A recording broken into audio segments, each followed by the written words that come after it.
الحمد لله نحمده ونستعينه ونستغفره ونؤمن به ونتوكل عليه ونعوذ بالله من شرور أنفسنا ومن سيئات أعمالنا من يهده الله فلا مضل له ومن يضلل فلا هادي له وأشهد أن لا إله إلا الله وحده لا شريك له وأشهد أن محمدا عبده ورسوله أما بعد فإن خير الحديث كتاب الله وخير الهدي هدي محمد صلى الله عليه وسلم وشر الأمور محدثاتها وكل محدثة بدعة وكل بدعة ضلالة وكل ضلالة في النار.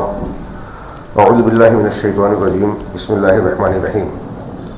ليس بأمانيكم ولا أماني أهل الكتاب ليس بأمانيكم ولا أماني أهل الكتاب من يعمل سوءا يجزى به ولا يجد له من دون الله وليا ولا نصيرا. وقال تعالى لا يكلف الله نفسا إلا وسعها لها ما كسبت وعليها ما اكتسبت. محترم حضرین، گزشتہ جمعہ گولن نگر اہل حدیث مسجد میں نے ایک مقدمہ اور پھر اس سے متعلق کچھ تفصیلات، مثالیں، دلیلیں بیان کی. وہ یہ کہ ہم میں ایک بات ہمیشہ کہی جاتی ہے کہ ہر شخص آج جسے دیکھیں وہ اپنا فائدہ دیکھتا ہے، اپنا فائدہ چاہے دوسروں کے نقصان اور حساب پر ہو. لیکن اگر غور کیا جائے تو بہت سارے ایسے کام اور مسلمانوں کی اکثریت نہ صرف دین میں بلکہ دنیاوی اعتبار سے بھی غور کریں تو زیادہ تر ایسا کام کرتے ہیں جس میں اپنا نقصان اختیار کرتے ہیں، جسے وہ عقل مندی سمجھتے ہیں یا ظاہر کرتے ہیں یا مقصد حاصل ہو جانے پر کامیابی بتاتے ہیں. خود بھی غور کریں، دوسروں کے کہنے پہ نہیں، خود بھی غور کریں تو یہ نظر آئے گا کہ وہ بے وقوفی کا ارتکاب کر رہے ہیں اور اپنے فائدے کی بجائے حقیقت میں اپنا نقصان کر رہے ہیں. جتنے بھی گناہ ہیں، جتنی بھی برائیاں ہیں، آدمی گناہ کا سہارا لے کے اگر کوئی چیز حاصل کرتا ہے عارضی طور سے اس کو خوشی یا کامیابی کا احساس ہو سکتا ہے، لیکن جلد یا بدیر اسے احساس ہوتا ہے یا اسے بھگتنا پڑتا ہے کہ انجام اس کا اچھا نہیں ہوا. تو اگر اس اعتبار سے شریعت کے متعدد اصولوں کے تحت اپنی کارستانیوں کو، انفرادی، اجتماعی، دینی، سماجی، مذہبی کارروائیوں کو ہم غور سے دیکھیں تو نظر آئے گا کہ ہم خود ایسا زیادہ کرتے ہیں جس سے خود کو، اپنے گھر والوں کو، اپنے سماج کو نقصان پہنچاتے ہیں. تو زیادہ نقصان پہنچاتے ہیں اور سمجھتے ہیں کہ زیادہ فائدہ دیکھتے ہیں. اسی تناظر میں آج کے خطبہ جمعہ میں ایک حدیث رسول کی روشنی میں کچھ باتیں عرض کرنا چاہتا ہوں جو بڑی جامع ہے، اور آپ شرح سنیں گے تو محسوس ہوگا کہ زندگی کے بہت سارے شعبوں پر اس کا مفہوم واضح ہوتا ہے یا اس پر انطباق ہوتا ہے. اس تناظر میں بھی، اس آئینے میں بھی ہم غور کریں تو یہ نظر آئے گا کہ زیادہ تر لوگ اپنے آپ کو عقل مند سمجھتے ہیں لیکن ہے نہیں. عقل مند ظاہر کر کے بڑی بڑی بے وقوفیوں کا ارتکاب کرتے ہیں، یعنی اپنا نقصان کرتے ہیں یا اپنے ساتھ ساتھ دوسروں کو بھی نقصان پہنچاتے ہیں. خاص طور سے ان لوگوں کو جن سے بظاہر محبت کا اظہار کرتے ہیں. ایک آدمی اپنے بیٹے کے لیے سب کچھ کرتا ہوا نظر آتا ہے، اپنے بیوی بچوں کے لیے محنت کشی کرتا ہوا نظر آتا ہے، لیکن اگر وہ انہیں حرام کھلا رہا ہے، اگر وہ انہیں ناحق شریعت کی مخالفت کرتے ہوئے کوئی فائدہ ظاہری طور پر پہنچانے کی کوشش کر رہا ہے تو کیا حقیقت میں وہ فائدہ پہنچا رہا ہے یا ان کو نقصان پہنچا رہا ہے؟ اس تناظر میں آپ دیکھیے کہ اللہ کے دین کا ایک اصول ہے، اور وہ اصول میں کوئی پہلی مرتبہ بیان نہیں کر رہا ہوں اور آپ نئی بات کے طور پر نہیں سن رہے ہیں، جانتے ہیں، پڑھتے ہیں، سنتے ہیں. وہ کیا ہے کہ اس دنیا میں بھی اللہ تبارک و تعالیٰ کا مکافات عمل کا قانون نافذ ہے، جس کو ہم اپنے محاورے کی زبان میں کہتے ہیں جیسی کرنی ویسی بھرنی. ایک تو ہم یہ کہتے ہیں کہ اچھائی کا بدلہ اچھا، برائی کا بدلہ برا. آخرت میں بھی ہے، دنیا میں بھی ہے. اس میں اچھائی کے بدلے اچھائی کے ساتھ ساتھ اگر آپ شریعت کی تعلیمات پر غائرانہ نظر ڈالیں، غور سے دیکھیں تو جن گناہوں کی جو سزائیں بتائی ہیں وہ آخرت کی ہو یا دنیا کی، آپ کو نظر آئے گا کہ گناہ کی نوعیت کے اعتبار سے سزاؤں کی کیفیت نظر آتی ہے. نیکیوں کی نوعیت کے اعتبار سے اللہ تبارک و تعالیٰ کا اجر، ثواب اور بدلہ نظر آتا ہے. ایک آدمی نے مثال کے طور پہ زنا کیا، شادی شدہ ہے تو رجم، غیر شادی شدہ ہے تو 100 کوڑے. تو اہل علم نے بیان کیا کہ اس کو سزا ایسے دی کیونکہ جو گناہ اس نے کیا ہے اس گناہ میں اس کے پورے جسم نے لذت حاصل کی، اس لیے سزا ایسے دی کہ موت کے ساتھ ساتھ اگر رجم ہے کہ پورے جسم کو سزا اور تکلیف کا احساس ہو۔ ایک آدمی نے چوری کی سزا شریعت نے ہاتھ کاٹنا رکھی۔ ایک تو یہ کہ اس کام کے لیے آلے کے طور پر اسے استعمال کیا جاتا ہے، دوسرا یہ ہے کہ یہ ہاتھ کا کٹ جانا اس کے اپنے لیے اور دوسروں کے لیے مسلسل عبرت کا سامان ہوگا کہ ہم کو جو آلے عمل دیا گیا ہے جس کے ذریعے سے ہم عمل کرتے ہیں اس سے اپنے یا دوسروں کو نقصان پہنچانے والا کام نہیں کرنا ہے۔ یہ عبرت اور نصیحت کا باعث ہوگی۔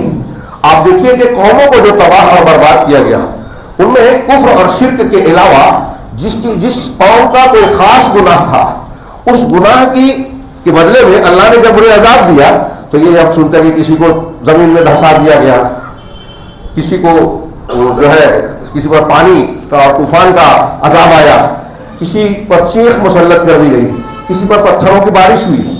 تو یہ کیوں ہوئی؟ ایسے ہی نہیں ہوئی۔ آپ اس کی تفسیر میں پڑھیں گے تو اہل تفسیر علماء کرام نے ہر سزا کے تعلق سے جوڑا ہے کہ اس قوم کا کیا عمل اور کیسا عمل تھا۔ قوم لوط نے فطرت بدل دی، اپنی جسمانی شہوانی خواہشات کے لیے عورتوں کے بجائے مردوں کے پاس جاتے تھے، تو اللہ تبارک و تعالیٰ نے جہاں ان کو ہلاک کیا وہیں عذاب کا ایک حصہ یہ رکھا کہ ان کی بستی کو پلٹ دیا۔ پتھروں کی بارش ہوئی جیسے رجم ہوتا ہے، آدمی جس کو لگی اس کو چوٹ اور تعزیت ہو رہی ہے، اور بستی بدل دی کیونکہ انہوں نے فطرت پلٹ دی تھی۔ اس طریقے سے آپ غور کیجئے، میں نے صرف اشارہ کیا ہے، تو مکافات عمل کا یہ قانون آپ کو ہر جگہ نظر آئے گا۔ جیسا آپ کریں گے، قرآن و حدیث میں بے شمار دلیلیں اس کے لیے ملے گی۔ میں نے قوموں کے واقعات کا ذکر کیا، جیسی کرنی ویسی بھرنی کا ایک نمونہ ہمارے سامنے نظر آتا ہے۔ ان میں ان منکرین حدیث کا جواب بھی ہے جو یہ کہتے ہیں کہ عذاب قبر کیسے ہو سکتا ہے جبکہ حساب کتاب قیامت میں ہوگا۔ بڑا حساب کتاب مستقل فیصلے کے لیے ضرور ہوگا، لیکن عذاب قبر کی آپ بات کر رہے ہیں۔ بعض قوموں کو بعض مرتبہ اللہ تبارک و تعالیٰ دنیا میں ہی سزا دیتا ہے اور دے چکا ہے، اور انفرادی طور سے اور بھی سزاؤں کی شکلیں ہیں کہ کچھ سزا آتی ہے ٹل جاتی ہے۔ چنانچہ اللہ تبارک و تعالیٰ کے یہ اصول، میں نے دو آیتیں پڑھی تھی سورہ بقرہ ہی سے۔ اللہ نے ایک جگہ فرمایا لیس بامانیکم ولا امانی اہل الکتاب، کہ تمہاری آرزوؤں تمناؤں کی بنیاد پر اللہ کا فیصلہ موقوف نہیں ہے، کس کو اچھا بدلہ ملے گا کس کو برا۔ آپ جیسا چاہیں کہ میں تو مسلمان ہوں، میں تو فلاں خاندان کا ہوں، میں بہت اچھا ہوں تو میرے چاہنے سے اللہ مجھے جیسا میں چاہتا ہوں ویسا مل جائے گا، ایسا نہیں ہے۔ تمہاری چاہت سے، تمہاری تمنا اور آرزو سے یا اہل کتاب کی آرزو سے معاملات حل نہیں ہوں گے، اللہ کا فیصلہ نہیں ہوگا۔ من یعمل سوءا یجز بہ، جو سو برائی کا ارتکاب کرے گا، برائی پر عمل کرے گا، عمل کرے گا، جو برا عمل کرے گا یجز بہ، اس کو اس کا بدلہ دیا جائے گا، آخرت میں اور دنیا میں بھی ہو سکتا ہے۔ بعض مرتبہ اللہ کا عذاب ٹلتا ہے تو آدمی سمجھتا ہے کہ میں گناہ کر کے بھی ترقی کر رہا ہوں، بچ رہا ہوں۔ اللہ کے رسول صلی اللہ علیہ وسلم کی حدیث میں ہے کہ ایسا اگر ہو کہ ایک بندہ گناہ کرتا جا رہا ہے اور بظاہر اس کو کوئی تکلیف پریشانی نہیں آ رہی ہے تو یہ اللہ کی طرف سے استدراج ہے، ڈھیل ہے۔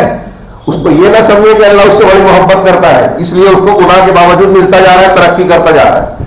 جو قومیں گناہ کر رہی ہیں، ظلم کر رہی ہیں، پھر بھی پیسہ بٹورتی جا رہی ہے، پراپرٹیاں خریدتی جا رہی ہیں، اوقات پہ نظر ڈالے گڑائی بیٹھی ہے کہ اس کو قانونی اعتبار سے ختم کر کے ہتھیایا جائے، اس کی زمین پر قبضہ کیا جائے، کسانوں کی زمین پر قبضہ کیا جائے، غریبوں کو جو ان کے گھروں سے بے گھر کیا جائے، جھوپڑ پٹی ہے شہر کو ترقی کے نام پر، وکاس کے نام پر۔ آج ہم دیکھ رہے ہیں اس طرح کے مظاہر بہت عام ہیں، اور جو کچھ لوگ اس طرح کی چیزوں میں کامیاب ہوتے جاتے ہیں تو سمجھتے ہیں کہ ہمارے لیے کوئی جرم اور سزا والا قانون ہمارے لیے نہیں ہے، ہم اس سے بالا تر ہیں۔ ہر وقت کا فرعون یہی سمجھتا ہے کہ وہ ڈوبے گا نہیں، لیکن یہ اللہ کا قانون ہے۔ اور صرف اسلام ہی نہیں، دوسرے مذاہب بھی یہ مانتے ہیں کہ برائی کا بدلہ برائی ہوتا ہے، پھر بھی لوگ جان بوجھ کر برے رویے سے اپنے آپ کو ترقی اور کامیابی دلانے کی کوشش کرتے ہیں۔ ہم میں سے ہر شخص اپنے آپ پر غور کرے کہ کیا ہم ایسا نہیں کرتے۔ یہ ایک آیت میں نے پڑھی اور اللہ نے آگے فرمایا وَلَا يَجِدُ لَهُ مِن دُونِ اللَّهِ وَلِيًّا وَنَصِيرًا، جو برا عمل کرے گا اس کا بدلہ اس کو دیا جائے گا، اور اللہ کے پاس اللہ کے علاوہ کسی کو اپنا دوست اور ولی، نگراں، بچانے والا نہیں پائے گا، حمایتی۔ یہ کوئی بچا لے ہاں حضرت ابراہیم علیہ السلام اپنے باپ کو نہیں بچا پائیں گے. حضرت نوح علیہ السلام کہہ رہے تھے بیٹے سے کہ ہمارے ساتھ سوار ہو جائیے گا معنا. ہاں لیکن نبی کی بات کے آگے اس نے عقل لگائی. ہاں کہ میں پہاڑ سیا سے منی کیا آبی الجبل یا سے منی من الماء کہ میں پہاڑ پر چڑھ جاؤں گا, ٹھکانا پکڑ لوں گا, پانی سے بچ جاؤں گا. حضرت نوح علیہ السلام نے کہا آج کوئی اللہ کے عذاب سے بچا نہیں پائے گا. بات چلی رہی تھی کہ فحال بینہم الموج, ان کے درمیان ایک موج آئی, نوح علیہ السلام کے بیٹے کو بہا لے گئی. نوح علیہ السلام نے کہا کہ اللہ نے وعدہ کیا تھا کہ میرے اہل و عیال کو بچائے گا. ہاں اللہ نے ڈانٹا, سرزنش کی. ہاں ایک نبی کو, اولو العزم پیغمبر کو, صاحب عزم پیغمبر کو اللہ نے ڈانٹ لگائی. ہاں کہ انی اعیذک ان تکون من الجاہلین, کہ نوح تم نادانوں میں سے ہو جاؤ, میں اس کی نصیحت کرتا ہوں کہ نادان مت بنو. اپنے الفاظ میں نے ترجمہ کیا, جاہل نادان ترجمہ کیا, نہ جاننے والے, ویسے مت بنو. انہ لیس من اہلک انہ عمل غیر صالح, یہ آپ کے گھر والوں میں سے نہیں تھا. یہ جو گھر بیٹا تباہ کیا گیا, ہزار میں مبتلا ہوا, یہ تمہارا گھر والا نہیں تھا, اہل و عیال میں سے نہیں تھا. ہاں انہ عمل غیر, یہ برے عمل والا تھا. تو جو اللہ نے کہا کہ جو برا عمل کرے گا اس کو اس کا بدلہ دیا جائے گا, اور کوئی بچا نہیں پائے گا, کوئی نبی نہیں بچا پائے گا, سفارش نہیں کر سکتا, دنیا میں نہیں کر سکتا, تو آخرت میں کیا کرے گا؟ اجازت ہی نہیں ملے گی اللہ کی طرف سے, خاص طور سے شرک اور کفر پر مرنے والوں کے لیے. ہاں عقیدہ بگاڑنے والی بدعتوں کا ارتکاب کرنے والوں کے لیے اللہ کے نبی اور کسی کو بھی اجازت نہیں ملے گی کہ اس کے لیے سفارش کرو. اس پر دلیلیں موجود ہیں. یہ قرآن کی آیت کئی جگہ کا. اسی طریقے سے سورہ یونس کی ایک جگہ آیت پڑھی. ہاں اللہ نے کہا للذین احسنوا الحسنى وزیادہ, جن لوگوں نے احسان کیا. ایک اللہ کے ساتھ احسان ہے کہ عبادت ایسے کرو جیسے اسے دیکھ رہا, نہیں تو کم سے کم وہ اللہ آپ کو دیکھ رہا ہے. یہ اللہ کے ساتھ احسان, بندوں کے ساتھ, مخلوق کے ساتھ, ہر ایک کے ساتھ الگ الگ درجہ ہے. ماں باپ کے ساتھ احسان, رشتہ داروں کے ساتھ, پڑوسیوں کے ساتھ, جانوروں کے ساتھ, آپ تفصیل جانتے ہیں. تو جو احسان کرے گا, اچھائیاں کرے گا, اس کے لیے حسنہ ہے, اچھائیاں ہیں, خوبیاں ہیں دنیا میں بھی, اور حسنہ کا ایک معنی کیا گیا کہ جنت ہے. وہ زیادہ, اور دنیا میں اچھائیوں اور خوبیوں کے ساتھ ساتھ اور بھی نعمتیں ملے گی, حسنہ زیادہ زائد چیز.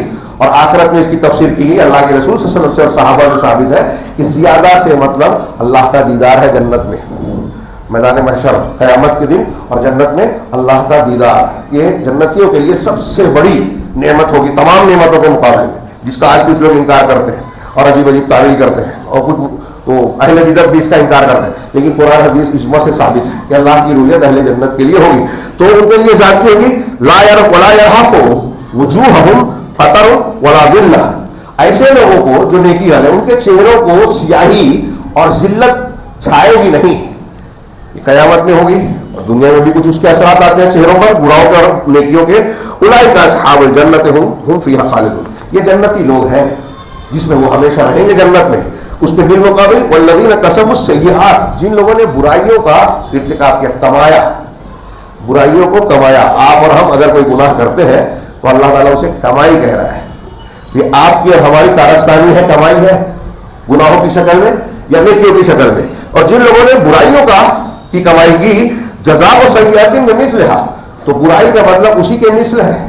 دیکھیے وہاں کہا کہ نیکی احسان کرنے والوں کو صرف بدلہ انعام ہی نہیں ملے گا, زیادہ بھی ملے گا, لیکن برائی کرنے والوں کو جیسی برائی ہے ویسا ہی اس کے مثل ہی عوض ملے گا. وَتَرْهَقُهُمْ ذِلَّةٌ, اور انہیں جو ہے ذلت ان پر چھائی ہوئی ہوگی. مَا لَهُم مِّنَ اللَّهِ مِنْ عَاصِمٍ, اللہ کی طرف سے انہیں کوئی بچانے والا نہیں ہوگا, اللہ سے ان کو کوئی بچانے والا نہیں ہوگا. كَأَنَّمَا اغشیت وجوہہم قطعاً من اللیل مظلمہ, محسوس یہ ہوگا کہ ان کے چہروں پر رات کی تاریکی کی سیاہی, جو کالا پن ہے رات کا, وہ ان کے چہروں پر چھائی ہوئی ہے. اولئک اصحاب النار هم فیہا خالدون, یہ جہنمی ہے اور جہنم میں ہمیشہ رہیں گے. یہ میں نے دو جگہ سے بطور نمونہ, اور ایک جامع آیت سورہ بقرہ کی آخری آیت کا حصہ کہ لا یکلف اللہ نفسا الا وسعہا, اللہ کسی نفس کو اس کی طاقت سے زیادہ کا مکلف نہیں کرتا, تکلیف نہیں دیتا. لہا ما کسبت, اس کے لیے وہی ہے جو اس نے کمایا, وعلیہا, اس پر وہی وبال ہے, مکتسبت, جو اس نے برائی کی.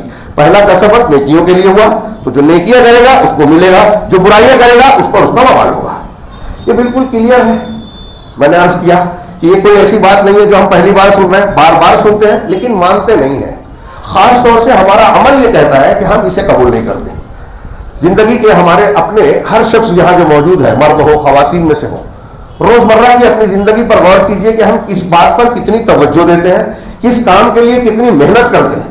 اس میں نیکیاں، آخرت کا فائدہ، اللہ کی خوشنودی، شریعت کی پاسداری کا کتنا دخل ہوتا ہے، اور ہماری اپنی خواہشات کا، ہمارے اپنے ذہن سے جو ہم نے طے کر رکھا ہے کہ یہ ہمارے لیے فائدے مند ہے، یہ نقصان دہ.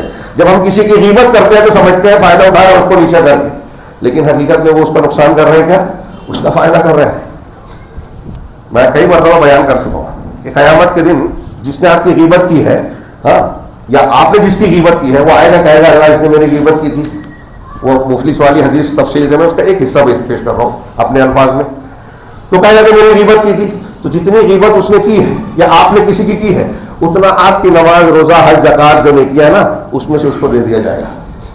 کب؟ جب سگا باپ، سگا بیٹا، بیوی، شوہر، بیٹی، بہن، جو بھی رشتہ دار ہو، جو بھی محبت کرنے والے دنیا میں ہے، کوئی ایک نیکی نہیں دے گا. کہاں سے ملے گی اس دن؟ اس سے جس نے آپ کی غیبت کی. کہاں سے ملے گی؟ جس نے آپ کا مال ناجائز طریقے سے ظلم سے کھایا، جس نے آپ کو ظلمن مارا، کسی طرح کی زیادتی کی، وہ دے گا. تو یہ فائدہ ہوا کہ نقصان ہوا؟ غور کیجئے. ہم جب کسی کی غیبت کرتے ہیں تو اس کو بے عزت کر کے سمجھتے ہیں کہ اپنا کام نکال رہا ہے، فائدہ ہو رہا ہے. ہاں، نہیں تو کم سے کم ہمارے نفس کو تسکین مل رہی ہے، کیونکہ اس سے دشمنی اور نفرت ہے. لیکن جو آپ کا دنیا میں دشمن ہے، وہ آخرت میں آپ کے لیے سب سے بڑا احسان کرنے والا ثابت ہوگا. اس کا کیا ہوگا وہ سمجھ لیجیے، وہ مفلس ہے، لیکن وہ جو فائدہ سمجھ رہا ہے نقصان میں رہے گا، اور جس کو نقصان پہنچا رہا ہے وہ فائدے میں رہے گا. اب اس تناظر میں یہ حدیثیں دیکھیے، ایک حدیث دیکھیے اور اس کا تھوڑی سی تشریح. شیخ عبد الرحمن بن ناصر السعدی، تفسیر سعدی جن کی بڑی مشہور ہے، عرب کے بڑے علامہ گزرے ہیں ماضی قریب کے، بڑی شاندار، جامع، مختصر اور آسان تشریح کی ہے. ان کی کتاب بہجت قلوب الابرار، 100 حدیثوں کی مختصر تشریح، بڑی شاندار کتاب، طلبہ کو پڑھنا چاہیے. تو کہا حضرت ابو ہریرہ رضی اللہ تعالیٰ عنہ سے روایت ہے، مروی ہے، یہ ترمذی اور ابن ماجہ کی صحیح روایت ہے کہ اللہ کے رسول صلی اللہ علیہ وسلم نے فرمایا من ضار ضار اللہ بہ ومن شاق شاق اللہ علیہ. یہ بس اتنی سی حدیث ہے، مختصر سی، بڑی جامع، بہت سے معانی اس میں سمٹے ہوئے ہیں. ضار یضر، ضر سے، زر سے بنا ہے، نقصان پہنچانا، نقصان اٹھانا. ضرر نقصان اٹھانا، اور ضارہ مضارہ نقصان پہنچانا. تو اللہ کے رسول صلی اللہ علیہ وسلم نے فرمایا کہ من ضار، جو نقصان پہنچائے، ضار اللہ بہ، تو اس کے بدلے میں اللہ اسے نقصان پہنچائے گا، نقصان میں ڈالے گا، تکلیف میں ڈالے گا. ہاں، سمپل ترجمہ، سادہ. ومن شاق، یہ مشقت اسی سے بنا ہے، اسی لفظ سے. اور جو مشقت میں ڈالے گا کسی کو، کسی پر بوجھ ڈالے گا، مشقت میں ڈالے گا، مخالفت یا پریشانی میں، گھبراہٹ میں، خوف میں مبتلا کرے گا، سب معفو آ جائے گا. جو کسی کو تنگی کرے گا، مشقت میں ڈالے گا، شاق اللہ علیہ، اللہ اس پر سختی کرے گا، اس کو تنگی میں ڈالے گا. یہی جیسی کرنی ویسی بھرنی. شیخ نے کہا کہ اس حدیث میں دو شریعت کے اصول میں سے دو بنیادیں معلوم پڑتی ہیں. چھوٹی سی حدیث لیکن شریعت کے دو بنیاد. پہلا کیا ہے کہ ان الجزاء من جنس العمل فی الخیر والشر، کہ اچھائی اور برائی میں، ہاں، پہلا اصول یہ اکثر آپ پڑھیں گے، ان الجزاء من جنس العمل، تفسیروں میں اور جگہ جگہ جو میں نے آیتیں پڑھی اور واقعات بیان کیے، اس میں یہ کہتے ہیں کہ اصول نکلتا ہے کہ جیسا آپ کا عمل ہوگا، آپ کے عمل کی جنس اور قسم سے آپ کو بدلہ ملے گا. ان الجزاء من جنس العمل، عمل کی جنس سے جزا ملتی ہے، جیسی کرنی ویسی بھرنی، جس کو ہم اپنے مفہوم میں کہہ رہے ہیں. تو ایک قاعدہ یہ معلوم پڑا، یہ اللہ تبارک و تعالیٰ کا ایسا حکیمانہ ضابطہ ہے جو اللہ تعالیٰ کی حمد اور وہی حکمت کاملہ کو بیان کرتا ہے، اس کے لائق حمد ہونے کو واضح کرتا ہے.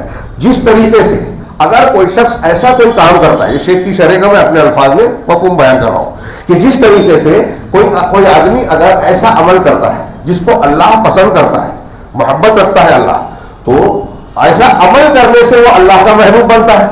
اور جو اللہ کو ناراض کرنے والا عمل کرتا ہے تو اللہ تبارک و تعالیٰ اس سے ناراض ہوتا ہے. اسی طرح کوئی شخص اگر کسی مسلمان پر سہولت برتتا ہے، صحیح مسلم کی حدیث میں ہے یہ جملے جو بیان کر رہے ہیں، کوئی مسلمان کے ساتھ سہولت برتتا ہے، من یسر مسلما، جو مسلمان کے ساتھ سہولت برتتا ہے تو اللہ تعالیٰ دنیا میں اور آخرت میں اس پر آسانی کرتا ہے۔ آپ چاہتے ہیں کہ آپ پر مشقت، تکلیف، مصیبت، تنگی نہ آئے تو اپنے مسلمان بھائیوں اور اپنے ارد گرد کے اپنے ماتحتوں، مزدور ہو، بیوی ہو، بچے ہو، ان کے ساتھ سہولت برتیں۔ ان کے ساتھ بیوی بچوں کے ساتھ سہولت کا مطلب نہیں کہ ان کی غلط میں حمایت کرو، ہاں۔ اور جو شخص کسی مسلمان سے دنیا کی مصیبتوں میں سے، تکلیفوں میں سے کوئی مصیبت دور کرے گا، حدیث کا ہی ٹکڑا ہے وہ بیان کیا، تو اللہ تبارک و تعالیٰ دنیا قیامت کے دن کی تکلیفوں میں سے اس کی تکلیف کو دور کرتے ہیں۔ یہاں بیان نہیں کیا، مسلم میں اسی میں جملہ ہے کہ جو شخص دنیا میں مسلمان کی عیب پر پردہ ڈالے گا، پردہ پوشی کرے گا، ہم غیبت کرتے ہیں، جو نہیں ہے وہ بیان کرتے ہیں، اور اسلامی کردار کیا ہونا چاہیے کہ مسلمان کے عیب پر پردہ ڈالے، تو جو دنیا میں پردہ پوشی کرے گا، اللہ تعالیٰ، اللہ کے رسول نے فرمایا کہ قیامت کے دن اللہ تعالیٰ دنیا اور آخرت دونوں میں اس پر پردہ پوشی کرے گا، دنیا میں بھی اور آخرت میں بھی اس کے عیب کو چھپا کر رکھے گا۔ اور اللہ بندے کی حاجت میں رہتا ہے جب تک کہ بندہ اپنے بھائی کی حاجت پورا کرتا ہے۔ آپ چاہتے ہیں کہ اللہ آپ پر آپ کا کام آسان کرے، آپ کی مشکلات حل ہو، تو مشکل کشا، غریب نواز، حاجت روا وہی ہے، کوئی اور نہیں ہے۔ جو مانتا ہے وہ مشرک ہے، کسی اور کو اللہ کے علاوہ۔ تو اللہ کہہ رہے ہیں کہ آپ کی حاجت روائی چاہتے ہیں کہ اللہ کرے، آپ کی مشکل کو آسان کرے، تو آپ کسی مسلمان بھائی کی حاجت پوری کیجیے، ان کی مشکلات کو آسان کیجیے، اللہ تعالیٰ مدد کرے گا۔ اسی طرح اس کے برخلاف یہ جو حدیث ہم نے پڑھی، جو کسی مسلمان کو، کسی انسان کو تکلیف میں ڈالے گا، نقصان پہنچائے گا، تو اللہ اسے نقصان پہنچائے گا۔ اور جو شخص کسی کے ساتھ، کسی انسان کے ساتھ، خاص طور سے مسلمان کے ساتھ مکر و فریب کرے گا، سازش کرے گا اس کے خلاف، پوری دنیا میں مسلمانوں کے خلاف سازشیں ہوتی ہیں، سمجھتے ہیں ہم کامیابی کا کام کر رہے ہیں، وہ پوری دنیا کو ہلاکت کی دعوت دے رہے ہیں، جو دوسروں پر ظلم کرتے ہیں، تو جو اس کے ساتھ مکر کرے گا، مکر و فریب سے کام کرے گا، اللہ اس کے ساتھ مکر و فریب کرے گا۔ ومن شق علیہ شق اللہ علیہ، جو کسی مسلمان یا انسان پر مشقت اور ڈالے گا، اس کو تنگی میں ڈالے گا، اللہ اس کو تنگی میں ڈال دے گا۔ کتنی صاف بات ہے، میں نے میری تمہید اور باتوں کو یاد کیجیے کہ ہم اپنا فائدہ زیادہ کر رہے ہیں۔ اب اپنے آپ پر غور کیجیے کہ ہم دوسروں کو روزمرہ کی زندگی میں کتنا فائدہ پہنچا رہے ہیں، کتنا دوسروں کو تکلیف دیتے ہیں، کتنی سہولت دیتے ہیں، دوسروں کے کام آتے ہیں یا دوسروں کو نقصان پہنچاتے ہیں۔ آگے وجہ واضح ہوگا، اور اس کے علاوہ اور بھی بہت ساری مثالیں اس میں بیان کر کی جا سکتی ہے، جس میں یہ اصل اور یہ اسلام کا یہ بنیادی اصول واضح ہوتا ہے۔ الاصل، پہلے اصل تو یہ ہوا، اس حدیث سے پہلا اصول جو معلوم ہوا وہ یہ کہ جیسی جزا، جیسا عمل ویسی جزا۔ دوسری اصل معلوم ہوئی کہ کسی کو، خود کو بھی نقصان پہنچانا، یعنی اپنے آپ کو نقصان میں ڈالنا اور دوسروں کو نقصان پہنچانا، یہ بھی ممنوع ہے، حرام ہے۔ لا ضرر ولا ضرار، نہ ضرر اٹھانا ہے نہ دوسروں کو ضرر پہنچانا ہے۔ شریعت میں یہ دونوں ممنوع ہے، ہاں۔ اور یہ تمام قسم کے ضرر، اب کون سا ضرر؟ تو زندگی کے ہر موڑ پر، زندگی کے ہر میدان اور شعبے میں یہ ضرر شامل ہے۔ ایک حدیث، دو جملہ، کتنی جو ہے اس کے اندر تفصیلات سمو رہی ہیں، غور کیجیے۔ ہاں، کہہ رہے ہیں کہ اب ضرر جو ہے دو میں سے ایک کی طرف کسی کو نقصان پہنچانا دو طریقہ ہو سکتا ہے، شیخ نے بیان کیا۔ ایک تو یہ کہ آپ کوئی مصلحت اور فائدے کی چیز آپ کو حاصل ہو رہی ہے یا کسی کو حاصل ہونے والی ہے، آپ اس مصلحت اور فائدے میں رکاوٹ ڈال دے رہے ہیں۔ ایک آدمی کو کوئی کامیابی ملنے والی ہے، کوئی تمغہ ملنے والا ہے، کوئی بدلہ ملنے والا ہے، آپ یہ کوشش کریں کہ اسے یہ نوکری نہ ملے، اسے یہ انعام نہ ملے، اسے یہ کامیابی، یہ اقتدار، یہ عہدہ، ہاں، یہ نوکری، جو بھی مقام ہے، جو بھی فائدہ ہے، نہ ملے۔ یہ ایک نقصان پہنچانے کی شکل یہ ہوئی۔ ایک یہ ہے کہ نقصان پہنچانے کی شکلوں میں سے کسی بھی شکل میں اس کو، جو اس کے پاس ہے، اس کی صحت خراب ہو، وہ بیمار ہو، اس کے پاس جو پیسہ، دولت، پراپرٹی، جائیداد، کاروبار، کارخانہ یا کوئی بھی چیز ہے، اس میں نقصان اٹھانا پڑے، کاروبار میں گھاٹا ہو جائے، ایسی کوئی بھی شکل نقصان پہنچانے کی اختیار کی جائے۔ یہ مطلب ایک یہ کہ کسی فائدے کو روک دینا یا جو فائدہ یا نعمت حاصل ہے اس میں نقصان پہنچانا۔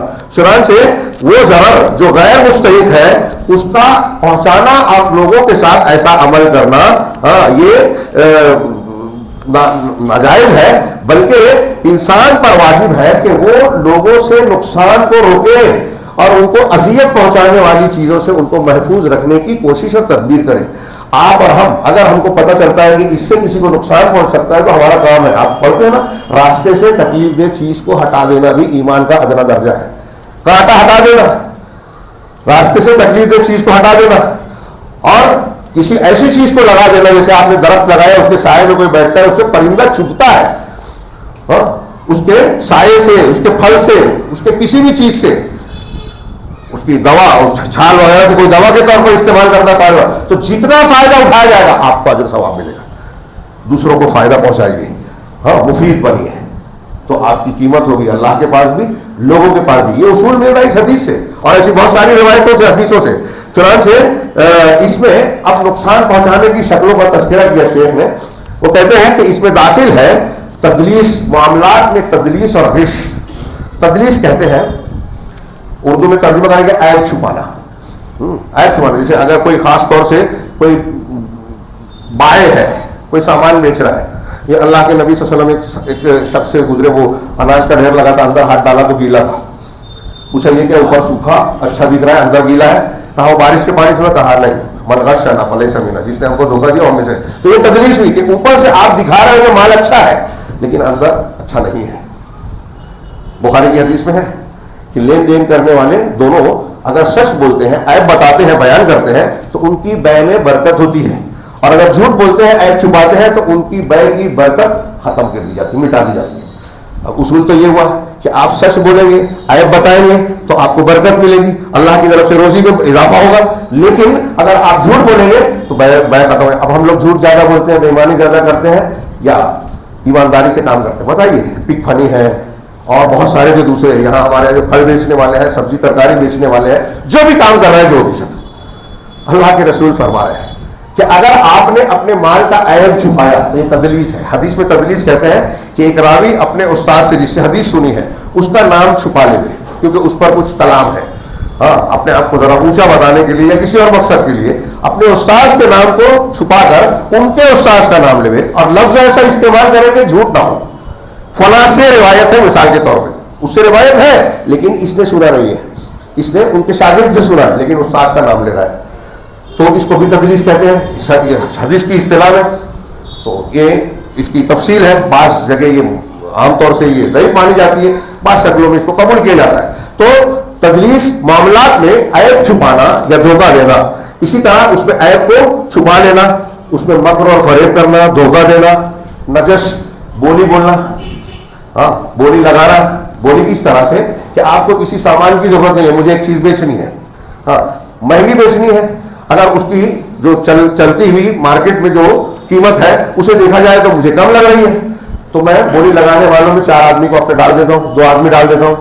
بولی لگانا شروع کرتے ہیں تو جس کو ضرورت نہیں ہے, میرا ہی آدمی ہے, وہ کہتا ہے کہ میں اتنے میں خریدوں گا. دوسرا جب اس سے آگے بڑھتا ہے تو یہ تھوڑا اور بڑھ کے بولتا ہے, اور جب اس کے مقصد کے مطابق قیمت پہنچ جاتی ہے تو سامنے والے کسی اجنبی آدمی کو وہ چیز دے دی جاتی ہے. یہ بولی بڑھا کر, بولی لگا کر قیمتیں بڑھانا, اس طرح کی, یہ تو پرانی چیز ہے. آج کل اس طرح کی اور بھی بہت سی تدبیریں ہوتی ہیں. ہاں, شیئر مارکیٹ میں روز اتھل پتھل ہو رہی ہے, لاکھوں کروڑ کا روزانہ اس وقت گراوٹ ہو رہی ہے, سونے چاندی کی قیمت خوب بڑھائی جا رہی ہے, اور اچانک اس کو پھر گھٹا دیا جاتا ہے. کل ہی کے ایک ہی دن میں, 2 دن میں ایک طرف خوب بڑھ گئی, ایک طرف دوسرے دن خوب گھٹ گئی. تو یہ کیا غریبوں یا عام لوگوں کے جو طلب کی وجہ سے اور مارکیٹ کے اصلی اونچ نیچ کی وجہ سے ہوتا ہے؟ نہیں, یہ بولی لگانے ہی کی ایک شکل ہے کہ ہمارے پاس مال زیادہ ہو گیا, اب بیچنا ہے تو قیمت چڑھا دو, خریدنا ہے یا لوگوں کو اس کی ویلیو گھٹانا ہے تو قیمت گھٹا کے مال کو لے لو, خرید لو. مارکیٹ میں بڑے بڑے پیمانے پر آج کل یہ ہو رہا ہے, اور اس کے بڑے بڑے جواری لوگ آج یہ کام کر رہے ہیں. یہ کوئی عقل مندی نہیں ہے. پوری معیشت کو اور پورے ملک کو اس طریقے سے لوگ تکلیف میں ڈالتے ہیں اور پوری معیشت کو نقصان پہنچاتے ہیں. ان کو لگتا ہے کہ ہمارا بینک بیلنس بڑھ رہا ہے, ہم نے ایک دن میں اتنا نفع کما لیا. تو ایسے ہی نجش, طلب کی رکبان, یہ ایک پرانی شکل ہے کہ بازار میں آنے سے پہلے کوئی دیہات سے کسان وغیرہ بیچنے آ رہے ہیں تو ان کو پہلے مل کے ان سے کم قیمت میں خرید لیا, نیلام کی جگہ پہ جا کے اپنا فائدہ حاصل کر لیا. تو اس طرح رکبان سے پہلے ہی مل لینا, اس کی آج بہت ساری نئی شکلیں آن لائن چلتی ہے. اب تو کہا وہ بیع المسلم علی بیع اخی, کسی مسلمان کی بیع پر اپنے بھائی کی بیع پر بیع کرنا. کوئی سودا کر رہا ہے، آپ کو پتہ چل گیا وہ زمین مجھے لینی ہے، وہ کر رہا ہے سودا، تو اب قیمت بڑھا کے ہم بول رہے ہیں. ہمارے شہر میں دیکھیے اس طرح سے لوگ قیمتیں بڑھاتے ہیں. ہمارے بہت سارے امیر لوگ ہمارے شہر میں ضرورت مندوں کے لیے زمین خریدنے کو مشکل ترین بنا چکے ہیں. جہاں پلاٹنگ ہو رہی ہے پتہ چلا یہاں چونکہ لوگ ضرورت مند ہے، ان کو آنا ہی ہے، تو بہت سارے پلاٹ خرید لیں گے. ابھی قیمت بڑھے گی تو ہم بیچیں گے. اس طریقے سے مسلم علاقوں میں ہم دیکھ رہے ہیں غیر مسلم علاقوں کے مقابلے میں قیمتیں زمین کی زیادہ بڑھتی ہیں اور بہت بڑھ گئی.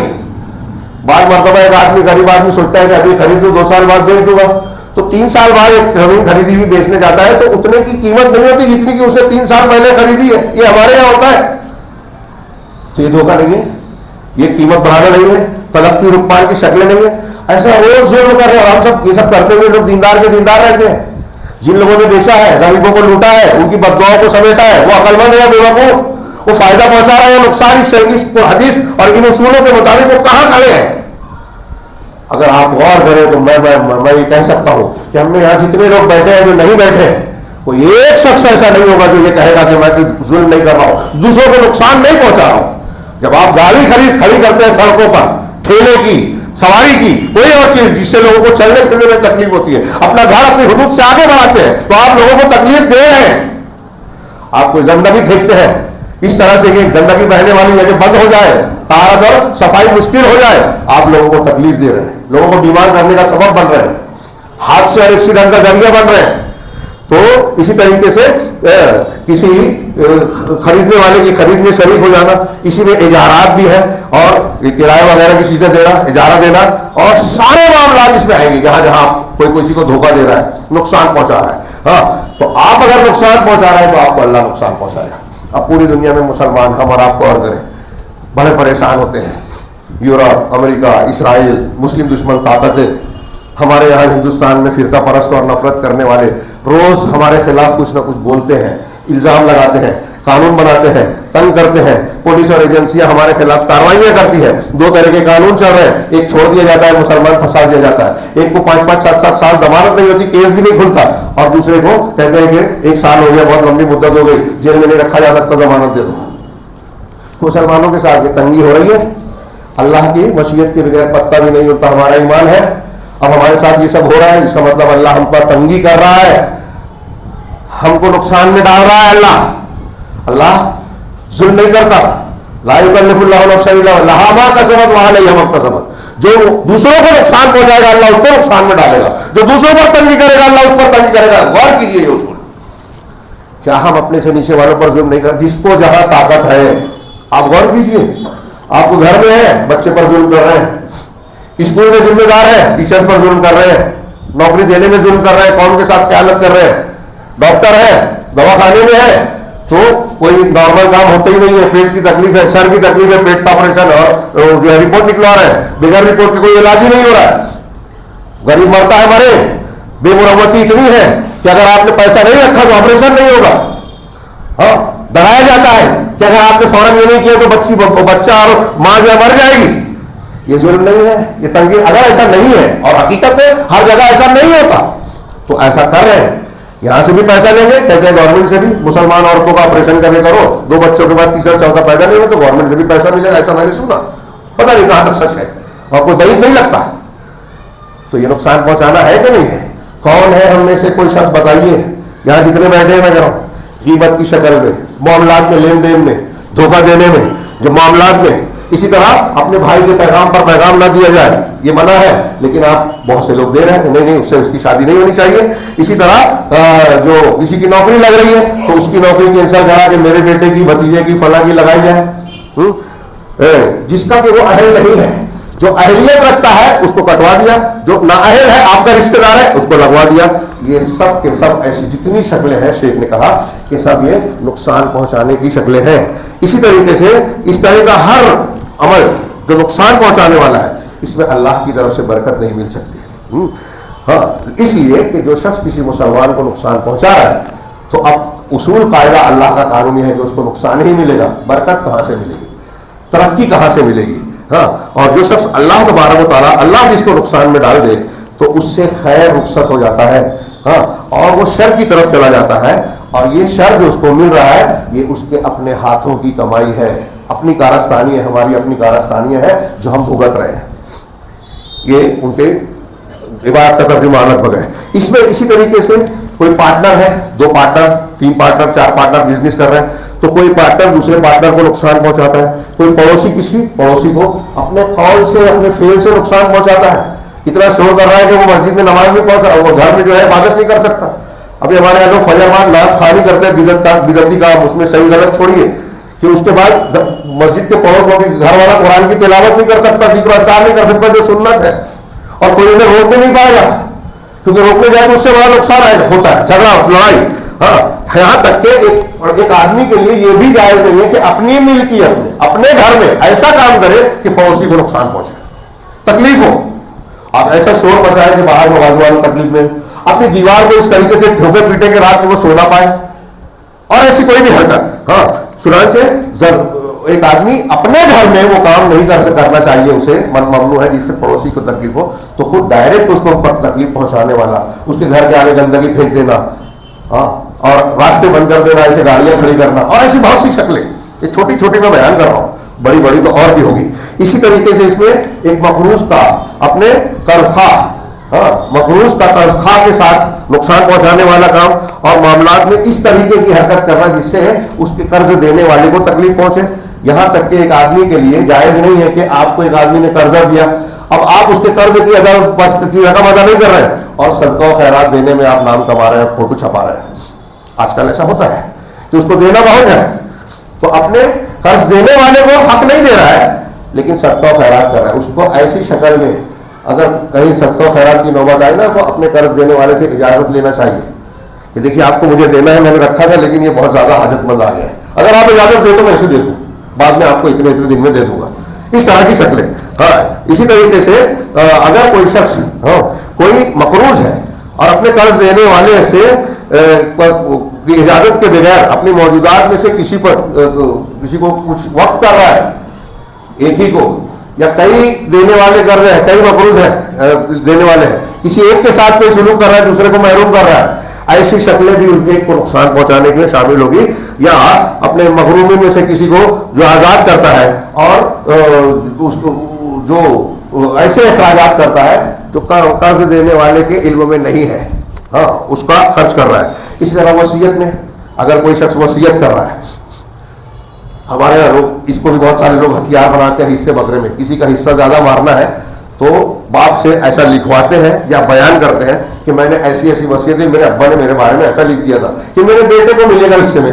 بیٹے کو وارث کو جو ہے وصیت نہیں کر سکتے، پوتے کو تو کر سکتے اس لیے کہ وارث نہیں ہے، تو باپ کو جو ملنا ہے کچھ لوگ وہ جو ہے اپنے بیٹے کے نام لکھوا لیتے ہیں۔ تو کہا کہ من بعد وصیت، اللہ تعالیٰ نے قرآن میں کہا ہے من بعد وصیت یوصی بہا او دین غیر مضار۔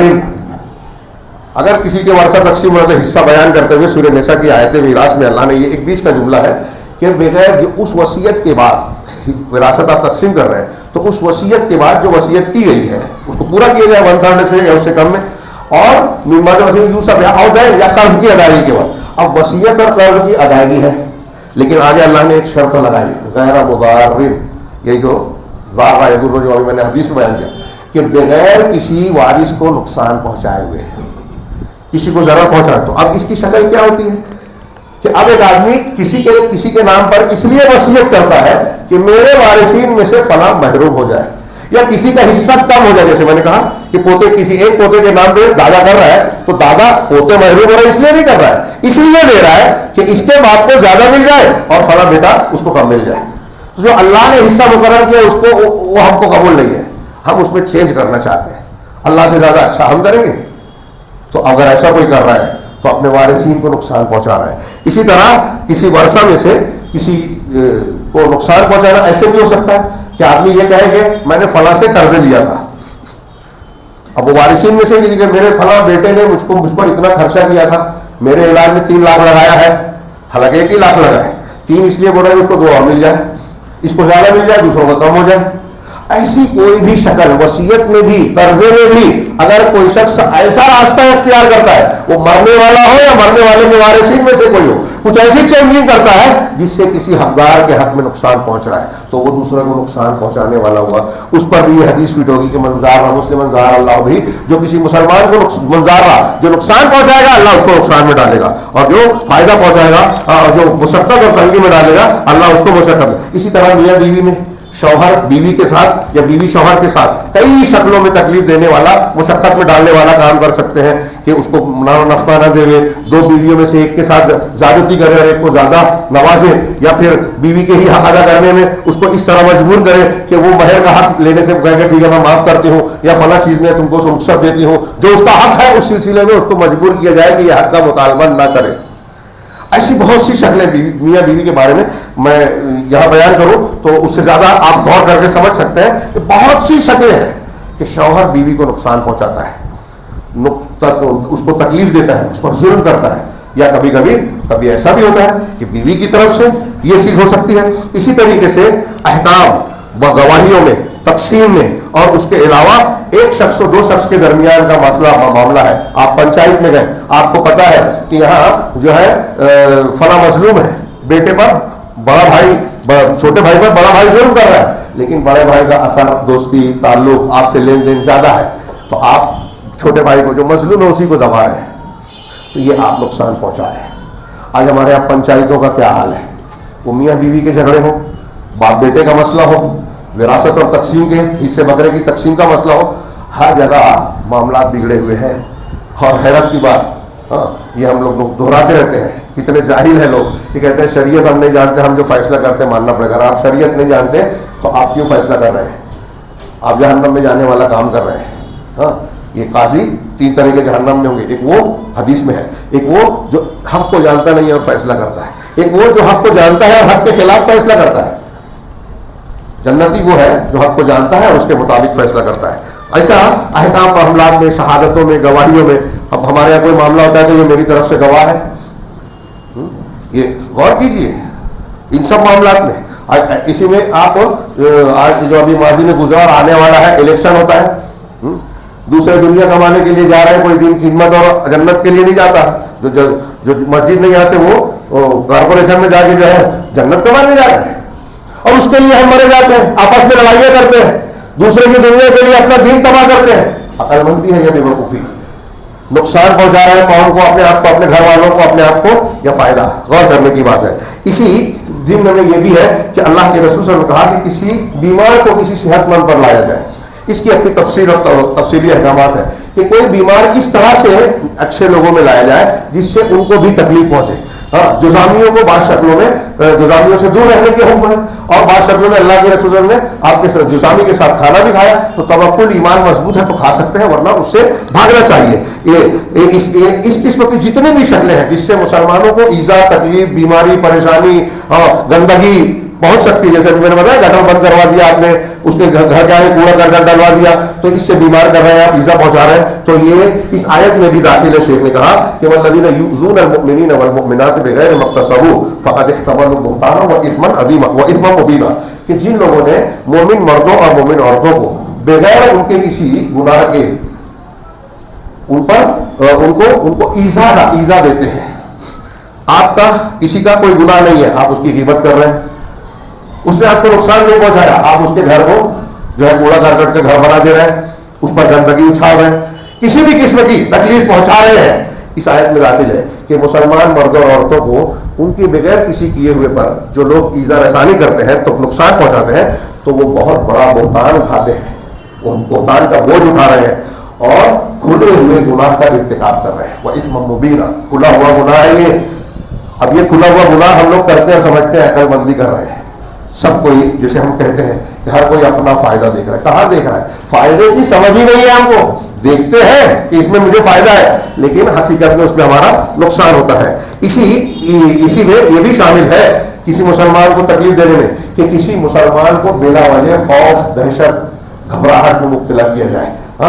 وہ چاہے مذاق کی شکل میں ہی, آپ مذاق کرنے کے لیے بھی کسی مسلمان کو ڈرائیں, یہ جائز نہیں ہے کسی مقام پر, تفصیل کسی اور موقع پر. اسی طرح لوگوں کا مذاق اڑانا, ان کے ساتھ استہزاء کرنا, بے عزتی کرنا, اور ان کی عزتوں پر کیچڑ اچھالنا, جیسے غیبت کی شکل میں کسی کے گھر کے بارے میں ہم کچھ بھی بول رہے ہیں بغیر تحقیق، کسی نے الزام لگایا، آج کل موبائل کا سوشل میڈیا کا دور ہے، کوئی الزام لگاتا ہے ہمارے یہاں لوگ فارورڈ کرتے ہیں بغیر سوچے سمجھے، بغیر تحقیق کیے ہوئے، تو اس میں شامل ہو جاتے ہیں. جیسے ایک آدمی جھوٹی حدیث بیان کرتا ہے اور سن کر آپ بغیر تحقیق کے اس کو بیان کرتے ہیں جبکہ وہ ضعیف موضوع جھوٹی ہے، تو اللہ کے رسول نے کہا کہ ان جھوٹوں میں سے ایک وہ بھی ہے جو اس کو پہنچا رہا ہے، بڑھا رہا ہے، جو اس کو فارورڈ کر رہا ہے، لوگوں تک پہنچا رہا ہے. تو کہا کہ اسی طرح لوگوں کی عزتوں پر کیچڑ اچھالنا، لوگوں کے درمیان تناؤ اور خوف پیدا کرنا. دیکھیے ہمارے یہاں بہت سی شکلیں ہیں، دو تین بہو ایک گھر میں، ایک اچھی ہے تو اس کو برا بنایا جاتا ہے، کچھ لوگ اس کو برا بنا کرتے ہیں. اسی طرح ساس بہو کے معاملے کے علاوہ آپ اسکولوں مدرسوں میں دیکھیے کئی ٹیچر ہیں جو اچھا ہے اس کو برا بنا کے پیش کیا جاتا ہے. جماعتوں میں اچھا کام کرنے والے کو مجروح کیا، کیوں کہ وہ بدنام ہوگا تو مجھے موقع ملے گا. اس کو لوگ پسند کرتے ہیں تو اس کو بدنام کر دیا جائے تاکہ لوگ اس کے پاس نہ جائیں. یہ علماء تک میں چلتا ہے، ذمہ داروں میں چلتا ہے، ہر جگہ. آپ دیکھیے کہ ہمارے یہاں مزاج بنا ہوا ہے چاپلوسوں کا، نیچے سے اوپر تک بھی یہی ملے گا. یہ ایک عمل نیچے ہوتا ہے اس کا بدلہ اللہ اوپر دیتا ہے. آپ نیچے ظلم کر رہے ہیں، آپ کے اوپر اللہ نے اور بڑے ظالم کو بٹھا دیا. جتنے اونچی ہندوستان میں آپ ملکوں میں دیکھیے، دنیا میں دیکھیے، یہاں کا وزیر اعظم اور وہاں امریکہ کا وزیر ہے، وہاں کا صدر ایک دوسرے پر سب ظلم کر رہے ہیں. پوری دنیا یہ چکر ہے ہماری کارستانیوں کے نتیجے میں، فساد کی شکل میں. اسی طرح یہ اس قسم کے جتنے بھی نقصان ہیں، جتنے بھی تکالیف اور مشقتوں میں ڈالنے والا عمل ہے، سب اس عام معنی میں، ان آیتوں اور حدیثوں میں کے معنی میں داخل ہے. اب یہ حدیث کا مفہوم آپ غور کیجیے کہ زندگی کے ہر معاملے پر یہ پہنچ رہا ہے. ہم جہاں بھی کسی کو دوسروں کو نقصان پہنچا رہے ہیں، حقیقت میں اللہ سے اپنے نقصان کو دعوت دے رہے ہیں اللہ کی طرف سے کہ ہم کو نقصان میں اللہ ڈال، عذاب میں ڈال. اب اسی کا دوسرا معنی آخری دو جملے میں شیخ نے فرمایا کہ جب حدیث میں یہ کہا گیا ہے کہ جو شخص مضرت پہنچاتا ہے، مشقت میں ڈالتا ہے دوسروں کو، تو اللہ اس پر مضرت اور نقصان ڈالتا ہے، اس کو مشقت میں ڈالتا ہے. تو اس کا الٹا مطلب کیا ہوا؟ مفہوم مخالف جس کو کہا جاتا ہے، اس کا مطلب یہ ہوا کہ جو شخص کسی مسلمان یا کسی انسان سے ضرر کو، تکلیف کو ہٹائے گا، اس کو سہولت دے گا، دوسروں کے کام آئے گا. اب ہمارے یہاں بھی اس کو بڑا محدود سمجھ لیا گیا، بھوکا ہے تو ایک ٹائم کا کھانا دے دو. ہمارے خاص طور سے اپنے شہر میں دیکھتا ہوں، باہر میں دیکھتا ہوں، یہاں ایسا نہیں ہے کہ ایک آدمی کی کوئی ایسی شکل نکال دی جائے کہ اس کو مستقل حاجت ختم کرنے کا راستہ بن جائے، جیسے صحابہ کرتے تھے. بے روزگار ہے تو اس کو کوئی روزگار لگا دیا جائے، اس کا چھت ٹپک رہا ہے تو چھت بنوا دیا جائے، گھر نہیں ہے تو ایک مرتبہ ایسی زمین دے دی جائے کہ وہ مستقل اپنا گھر بنا لے. ایسی نہیں کہ ہمارے یہاں نہیں ہے. یہ کرنا چاہیے، اس کی طرف بیداری لانا چاہیے. انفرادی طور سے ایک آدمی دو آدمی نہیں کر سکتے تو مل جل کے کرنا چاہیے. اور ایسا جس دن ہم کرنے لگیں گے، یقین مانیے پورے مسلمانوں پر اللہ کی برکت ہوگی کہ جو مسلمانوں کے ساتھ مشقت کو دور کرے گا اللہ اس کی مشقت دور کرے گا. جو دوسروں کے لیے خیر بھلائی اچھائی سمیٹے گا، اس کو مہیا کرے گا، اللہ اس کے لیے جو ہے خیر اور بھلائی عطا کرے گا. جو شخص ضرر اور مشقتوں کو کا دفاع کرے گا دوسرے مسلمانوں سے، دوسرے لوگوں سے، اللہ اس سے ضرر اور مشقت کو دور کرے گا. یہ اللہ کی طرف سے بدلہ ہے اور یہ اللہ تبارک و تعالیٰ کا قانون ہے. اب یہ مشقت اور فائدے کا معاملہ چاہے اپنی ذات سے ہو یا دوسروں سے، اپنے گھر والے، اپنے پڑوسی، دوست احباب، قوم، ملت کے لوگ ہوں، ان سب سے متعلق کوئی بھی چیز آپ دیکھیں کہ یہ اس کو مشقت میں ڈالنے والی ہے، آپ اس سے اجتناب کریں. آپ کوشش کریں کہ ہمارے ذریعے سے دوسروں کو صرف فائدہ پہنچے. یہ ہے عقل مندی. جب ایسا ہم کرنے لگیں گے تب ہم کہہ سکتے ہیں کہ ہم فائدہ دیکھتے ہیں. صحابہ کرام جو رات میں 1,00,000 درہم آیا اور دوسرے دن ایک ہی دن میں خرچ کر دیا، وہ تھے اصلی میں اپنا فائدہ دیکھنے والے.